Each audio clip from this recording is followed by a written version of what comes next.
Hello, dear friends. Today is May 15th, 2026, and this is your daily battlefield map review. Before we get to the front lines, please, if you haven't subscribed to the channel yet, do it right now. YouTube deliberately suppresses channels like ours. Military analytical content is artificially hidden from viewers. That's just a fact. Your subscription and the bell notification are real, tangible help. It takes a few seconds, and it means a great deal to us. Now, let's get into it. The information picture right now is pretty contradictory. On one hand, Putin has been saying the war is moving toward its conclusion. Trump keeps hinting that a deal is just around the corner. On the other hand, every serious analytical outlet agrees that Ukraine is preparing for at least 2 more years of fighting. Russia has hardened its conditions. We talked through that in detail yesterday. And Ukraine has no intention of accepting them, old or new. So the war continues, and a real end to it is nowhere in sight. Before the frontline breakdown, 2 important stories. First, overnight, Ukraine launched a mass drone strike against Russian territory. Ryazan took the worst of it. Drones struck 2 residential apartment buildings. According to regional authorities, 3 people were killed and 12 wounded, including children. Residents were evacuated. Debris is being cleared. The Russian side claimed the attack on the Ryazan oil refinery was repelled. However, footage showing the aftermath of strikes on the refinery itself has already appeared online. Early assessments suggest the situation there could develop along the lines of what happened in Tuapse, meaning serious environmental consequences. Second, Kiev has officially acknowledged the loss of Pokrovsk and Mirnograd. The context matters here. Russian evacuation teams had been operating in both cities for some time already, but there had been no official Ukrainian confirmation. Now there is. Now to the front. Let's start with the biggest story of the past 24 hours. Russia's Ministry of Defense announced the capture of Nikolavka, northeast of Costantinovka. This is a settlement that sits right up against Chasov Yar. To understand the significance, you need the context. Chasov Yar was taken back on July 31st, 2025, nearly 10 months ago, and in all that time, the Russian army has been unable to push further west from the city. The reason? A powerful AFU, Armed Forces of Ukraine, fortified zone made up of 4 villages, Nikolavka, Chervone, Podolske, and Stenki. Everything concreted over, dug up, packed with strongpoints. In April, the AFU even tried to counterattack. Groups pushed into the outskirts of Chasov Yar from these villages, trying to establish a foothold. Nothing came of it. The AFU groups were destroyed, and the city remained under Russian control. And now, Nikolayevka. If the capture is confirmed, this is genuinely significant progress. The problem is that there's no objective control footage whatsoever yet. Just the MOD announcement. So for now we say, apparently taken. We'll wait for video evidence confirming stable Russian control. Worth noting, some sources suggest that under Nikolavka, the MOD may in fact mean Novodmitrivka. Settlements in that area often carry 2 names, Russian and Ukrainian. The key point, this entire fortified zone, Nikolavka, Chervone, Podolske, Stenki, is what's been blocking the entire southern grouping from developing its offensive toward Costantinovka. While it holds, the pace on this axis is artificially throttled. If it can be cracked open, everything changes. Kostiantinivka direction, broader picture. Fighting in the central part of Kostiantinivka continues. The city has effectively been reduced to rubble. Reconnaissance identifies AFU positions, strikes follow from artillery and aviation. The civilian population, mostly elderly, is being gradually evacuated. Russian forward positions have been observed in the central part of Novodmitrivka, and strikes on Kostiantinivka are already being conducted from there. Longer-term news is also emerging from this axis. According to available information, Kyiv has already begun preparing Sloviansk and Kramatorsk for all-round defense. Not defense from a single direction, but a full perimeter. This is a recognizable pattern. When the front gets close enough, linear defense stops making sense. The likely Russian approach will mirror what happened at Mariupol, advance to an encircling line, close the ring, and then those left inside face a choice between surrender and death. That's exactly why the AFU is giving up Kostiantinivka. But Sloviansk and Kramatorsk will be held to the last. Kramatorsk direction, Tikonivka. An interesting development here. According to Ukrainian sources, deep state mappers have marked a grey zone near Tikonivka, and the mappers themselves are explicit. A grey zone means Russian forces are penetrating the area. We're talking about a crossing of the Siversky-Donets-Donbass Canal, an advance through the tree line beyond the canal, and emergence at the outskirts of the settlement. Kramatorsk is roughly 10 kilometers from Tikonivka. That sounds close, but don't get carried away. Zaporizhzhia was also 10 kilometers away from the south, and the defense there was never cracked.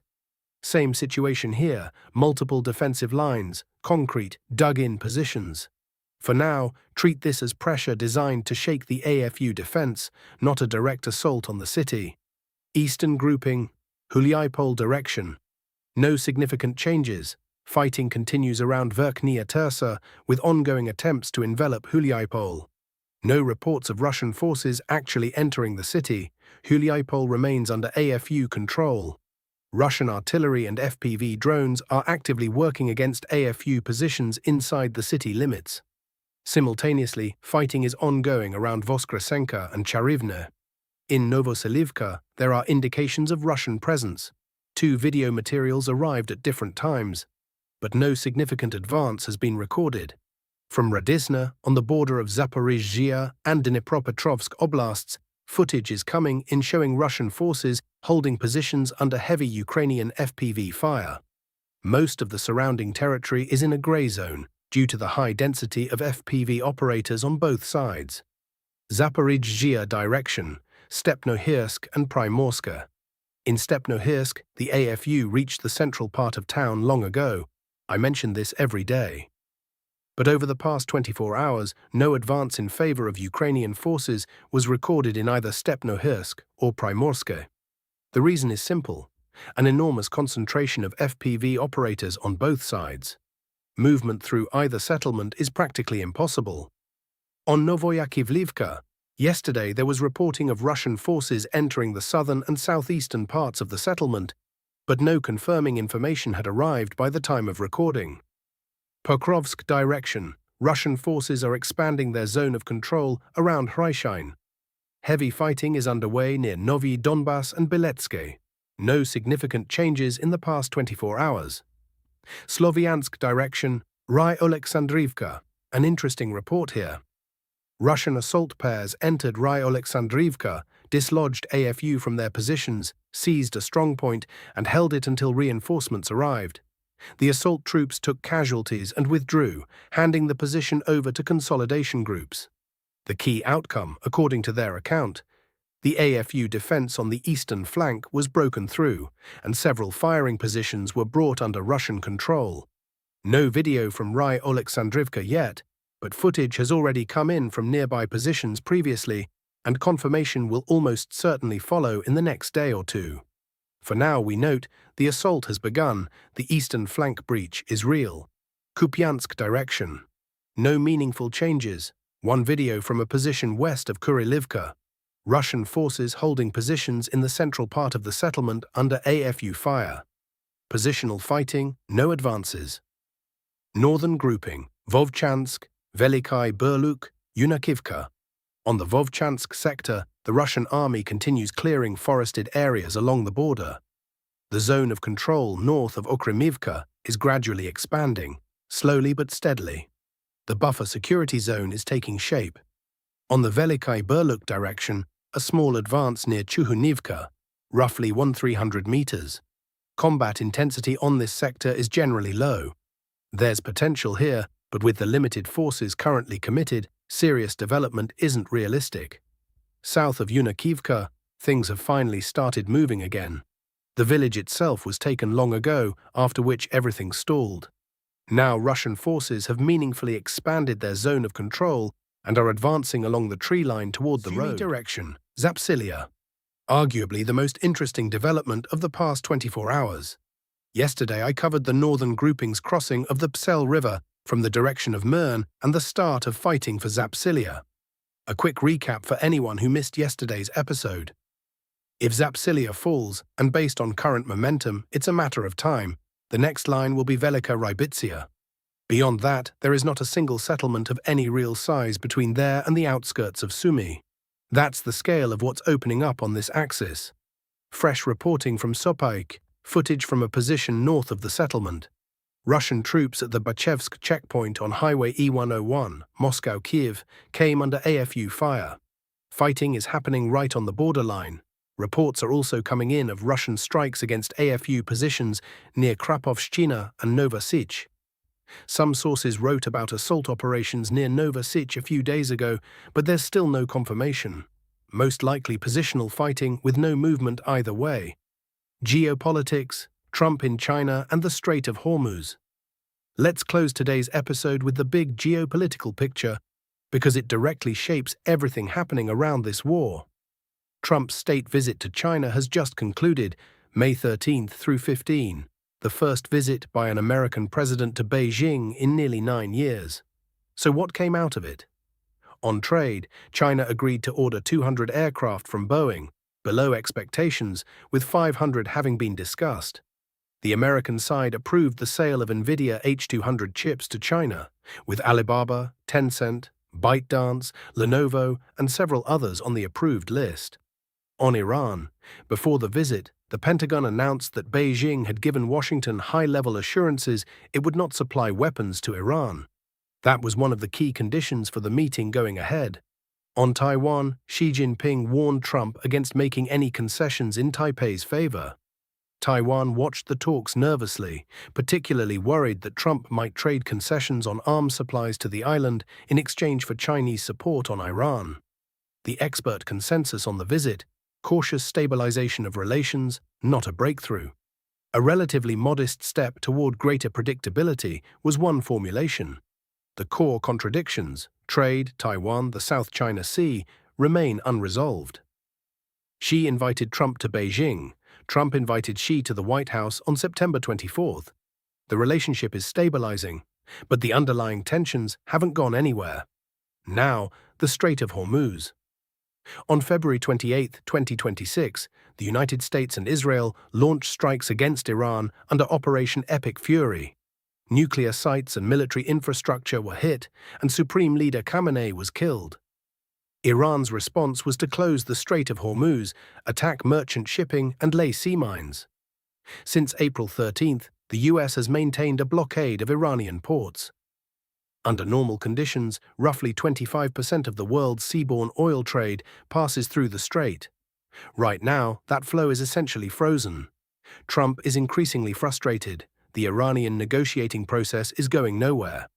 Tehran is proposing a phased approach: ceasefire and sanctions relief first, nuclear program talks later. Trump is demanding the reverse: freeze the nuclear program for at least 10 years and transfer an estimated 440 kilograms of highly enriched uranium, and then talk about everything else. He called Iran's counter-proposal totally unacceptable. According to CNN sources, Trump is now more seriously considering a resumption of large-scale combat operations than at any point in recent weeks. Meanwhile, the IRGC has redefined the Strait of Hormuz itself. It's no longer a narrow corridor, but a vast operational area stretching from the port of Jask to Siri Island.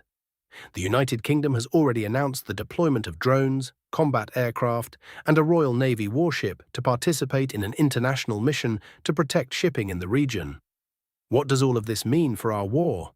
Trump, consumed by Iran, is objectively paying less attention to Ukraine. His negotiating bandwidth is spread across multiple crises simultaneously. China, meanwhile, is gaining leverage, with American resources pulled toward the Middle East.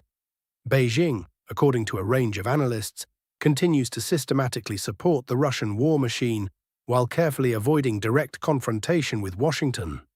This is a critical part of the geopolitical backdrop against which the war in Ukraine continues to unfold. That's all for today. If this episode was useful, hit the like button. It genuinely helps with reach. Subscribe if you haven't yet, and make sure to turn on the bell. YouTube hides our content even from subscribers who don't have notifications enabled. See you next time.